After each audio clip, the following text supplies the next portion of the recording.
अस्सलाम वालेकुम एवरीवन, कैसे हैं आप सब लोग? आई होप आप लोग सब खुश होंगे, मज़े में होंगे और अल्हम्दुलिल्लाह हम भी खैर खैरियत से हैं। तो यहाँ मैंने पढ़ ली थी फ़जर की नमाज़ और उसके बाद मैं अज़कार करने लगी थी क्योंकि टाइम था। सूरह यासीन और सूरह रहमान और सूरह फ़जर ये मैं रेगुलर ही फ़जर में पढ़ती हूँ। बहुत ज़्यादा फ़ज़ीलत है इसकी और कुछ अज़कार होते हैं, छोटी-छोटी सूरतें होती हैं, छोटी-छोटी आयत होती हैं जिनकी बहुत ज़्यादा फ़ज़ीलत होती है और बहुत कम टाइम लगता है इनको पढ़ने में। लेकिन मैं रेगुलर ही पढ़ती हूँ और हस्बैंड को भी पढ़वाती हूँ। और इसका तर्जुमा आप पढ़ सकते हैं, इसकी फ़ज़ीलत आप देख सकते हैं कितनी ज़्यादा है। और मैं सुबह में ज़रूर ही पढ़ती हूँ कलाम पाक, कुछ भी जो मुझे पढ़ना होता है वो मैं ज़रूर पढ़ती हूँ। क्योंकि ऐसा होता है जो आप सुबह में जो काम कर लेते हो अगर आप कुछ सुन लेते हैं तो वो पूरा दिन आपके माइंड में चलता ही रहता है। आप अगर गाना सुन लेते हैं, लिप सिंक करते रहते हैं, तो बेहतर है कि आप अल्लाह का ज़िक्र करें। यहाँ हस्बैंड आ गए थे नमाज़ पढ़कर और तो उन्होंने बना ली थी कॉफ़ी और ये ना नेस्कैफ़े का अल्टरनेट हमें मिल गया था, बहुत अच्छा ब्रांड है कॉफ़ी का भी बहुत अच्छा टेस्ट है। तो अब हम लोग यही यूज़ कर रहे हैं और ये देखिए रात में मतलब सुबह का टाइम है ये और यहाँ अभी तक ऐसा लग रहा है अंधेरा सा रात हो रही है और सुबह देखिए ऊपर कितना अच्छा लग रहा है। पता नहीं क्या मेरी वीकनेस है, क्या है, मुझे मॉर्निंग होते हुए देखना बहुत ज़्यादा पसंद है। मुझे दिन की जो शुरुआत होती है ये रात को दिन में बदलते देखना मुझे बहुत ज़्यादा पसंद है। कोई एक दिन भी ऐसा नहीं होता है जो मैं हस्बैंड के साथ नहीं आती हूँ। यहाँ देखिए चाँद भी निकला हुआ है और अभी सूरज निकला नहीं है। यहाँ हस्बैंड खड़े हैं कॉफ़ी लेकर मेरे इंतज़ार में और इससे पहले कि कॉफ़ी हो जाए ख़राब, ठंडी हो जाए तो मैं ही ले लेती हूँ और हस्बैंड हो जाए नाराज़ तो मैं ये कॉफ़ी अपनी एन्जॉय कर लेती हूँ। आज ना मैंने घी निकालना था और बहुत सारी मलाई भी इकट्ठी हो गई थी डब्बे में तो मैंने निकाल ली थी और मैं ज़्यादा इकट्ठी भी नहीं करती हूँ, बस 2-3 ही डब्बे होती हैं, मोस्टली 2 ही होते हैं जब मैं निकाल लेती हूँ, लेकिन छोटे-छोटे होते हैं 2-3 हो जाते हैं क्योंकि इससे ना टेस्ट भी नहीं चेंज होता और स्मेल भी नहीं आती और फ्रेश भी रहती है। तो अगर ज़्यादा डब्बे अगर कर लूँगी तो पूरे घर में ना स्मेल होती है और बच्चे बिल्कुल भी नहीं खाते फिर घी। तो यहाँ मैं वैसे हाथ से ही निकाल लेती हूँ लेकिन इतनी ज़्यादा मतलब बर्फ़ सी जमी हुई थी मलाई में कि मुझे हैंड ब्लेंडर लेना पड़ा था और उसके यूज़ से उसका मतलब हेल्प से मैंने इसको किया था और आज ना मुझे इतने ज़्यादा काम हो गए थे मैं इसको निकाल कर पछता ही गई थी क्योंकि इतनी ज़्यादा ठंडी थी तो ये निकल भी नहीं रहा था और मुझे फिर कहीं न कहीं जाना पड़ रहा था और हस्बैंड बोले थे इसे छोड़ो और कारपेंटर बुला रहे हैं शॉप पर वहाँ चलना है लकड़ी वगैरह माइका जो होती है वो अपनी पसंद कर लेना। तो फिर मैं ऐसे ही छोड़कर आ गई थी यहाँ पर और इतने ज़्यादा ऑप्शंस होते हैं कि सेलेक्ट करना बहुत ज़्यादा मुश्किल था। फिर हस्बैंड और हम दोनों ने मिलकर कलर वगैरह चूज़ किए थे। मुझे ना 2 मतलब कंट्रास्ट में करवाने थे, दोनों ही रूम में, बच्चों के रूम में भी, अपने रूम में भी।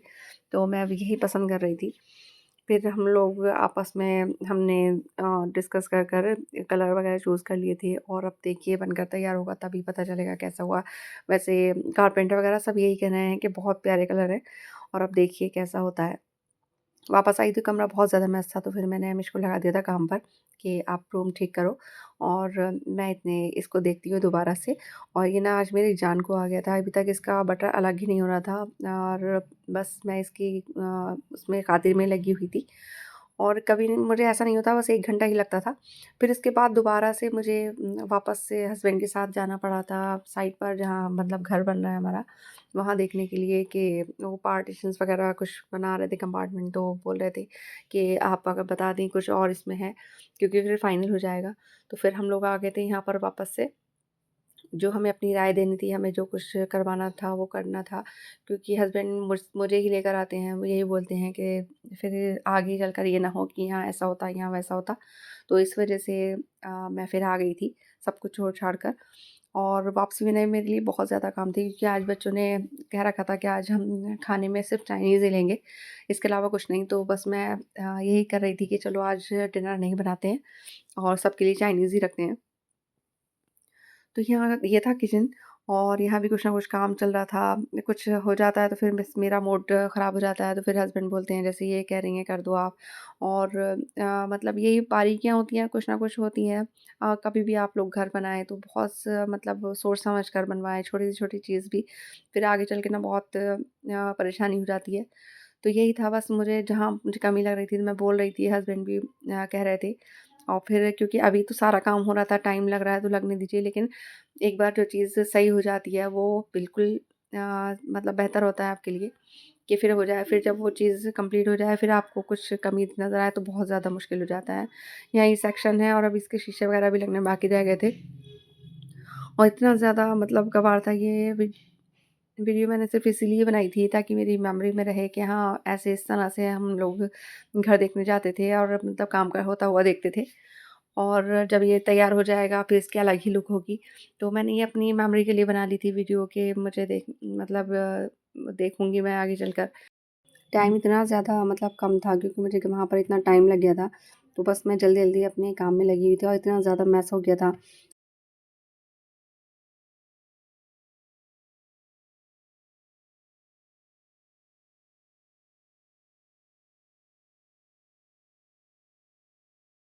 और ये मैंने लिए थे वेज हक्का नूडल्स, बहुत ही अच्छे हैं, बहुत अच्छे बने थे और इसकी भी मतलब हल्का-सा बॉयल कर बस इन्हें रखना ही था 1-2 मिनट के लिए और ये बिल्कुल रेडी थे। फिर मैंने इनको स्ट्रेन कर लिया था और फिर ठंडा कर लिया था और मैंने इधर एक साइड मैकरोनी भी कर ली थी एक्चुअली।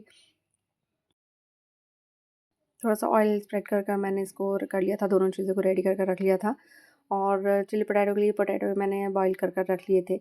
बस इनका आधा काम ही रह गया था और कुछ कटिंग चॉपिंग वगैरह थी, वो भी मैंने जल्दी-जल्दी फटाफट से कर ली थी।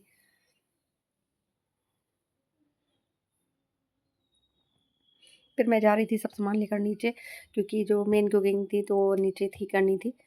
तो मैं सब सामान लेकर आ गई थी और आप किचन का हाल देख सकते हैं किस कदर गंदा हो गया था, सब कुछ मेसी सा हो गया था। लेकिन बहरहाल सब कुछ क्योंकि टाइम ओवर हो गया था, बच्चे वगैरह काफ़ी भूख लग रही थी, तो बस मैंने सोचा था बाद में ही समेटूँगी सारा, पहले बच्चों को ये सब दे देती हूँ। मैंने इधर ये फ्राई कर लिए थे पोटैटो और बस अब इनको मिक्स करना था। कटिंग चॉपिंग भी सब कुछ हो गया था और अब मैंने सब चीज़ रेडी भी कर ली थी और मैं सबसे पहले बना रही थी व्हाइट सॉस पास्ता और इसके लिए मैंने सॉटे कर ली थी ऑनियन को और शिमला मिर्च को, इसको निकाल लिया था बाहर। फिर मैंने बटर डालकर और इसमें थोड़ा-सा फ्लोर डाला था और उसके बाद मैंने इसमें चिली फ्लेक्स, ऑरिगेनो और डाल दी थी सब चीज़ें, सॉल्ट वगैरह। तो फिर मैंने लास्ट में डाले था इसमें चीज़ के क्यूब्स थे, वो डाल दिए थे। इससे ना टेस्ट बहुत ज़्यादा अच्छा हो जाता है, बहुत एनहांस हो जाता है और टेक्सचर भी बहुत अच्छा हो जाता है। तो अब ये थोड़ा ड्राई सा लग रहा था, मैंने इसमें थोड़ा और मिल्क ऐड किया था और एक अच्छी सी सॉस तैयार हो गई थी।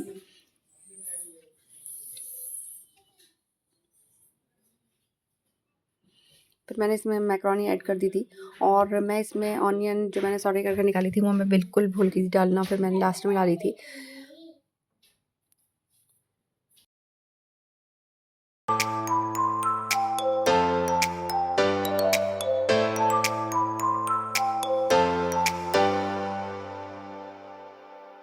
इसको अच्छे से मिक्स कर लिया था और बहुत ज़्यादा डिलीशियस और यम्मी सी व्हाइट सॉस पास्ता तैयार हो गया था, मैकरोनी तैयार हो गई थी।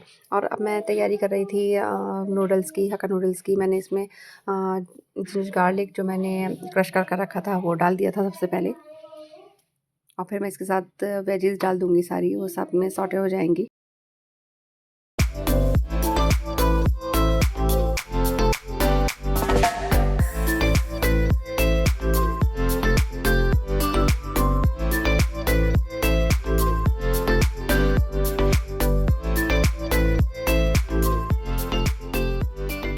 वेजिटेबल्स भी मैंने ऐड कर दिए थे, कैबेज थी और कैप्सिकम था, तो मैंने इसमें ऐड कर दिया था। मैं सिर्फ़ ये फ्लेवर के लिए ही डालती हूँ, बच्चों को एक्चुअली मेरे पसंद नहीं है बिल्कुल भी, वेजिटेबल्स सारी साइड में रख देते हैं और इस तरह से करने का से ना आँच लगती है तो इसका बहुत अच्छा फ्लेवर आता है। थोड़ा-सा थोड़ा-सा ऐसे ही पैन बड़े से पैन में बनाई जाए और थोड़ी सब्जियों को ना थोड़ी हल्की-सी फ्लेम लग जाए तो उसका बहुत अच्छा फ्लेवर सा लग बैठता है। और बस मैंने ये डाल दिए थे फाइनली, ये हो गए थे।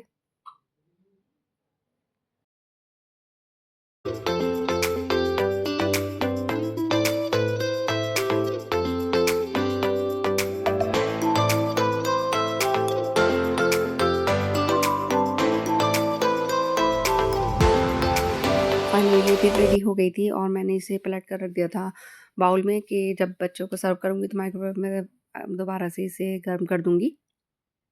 अब मैं बना दूँगी बस चिली पोटैटो, क्योंकि वो तो पोटैटो तो फ्राई हो चुके हैं, बस इसकी सॉस बनानी है। वो मैंने जल्दी से कर ली थी, इसके लिए मैंने ऐसे ही ऑनियन काटी थी थोड़ी बड़ी-बड़ी सी, और कैप्सिकम भी ले लिया था।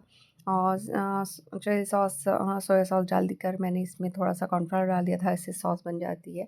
तो बस मैंने जल्दी-जल्दी कर ली थी, और मैं भी अब थक चुकी थी क्योंकि पूरा दिन हो गया था मुझे इधर से उधर करते हुए। तो बस मुझे जल्दी था कि बस मैं जल्दी से बच्चों को सर्व कर दूँगी। मिलती हूँ आपसे नेक्स्ट व्लॉग में, तब तक के लिए अल्लाह हाफ़िज़।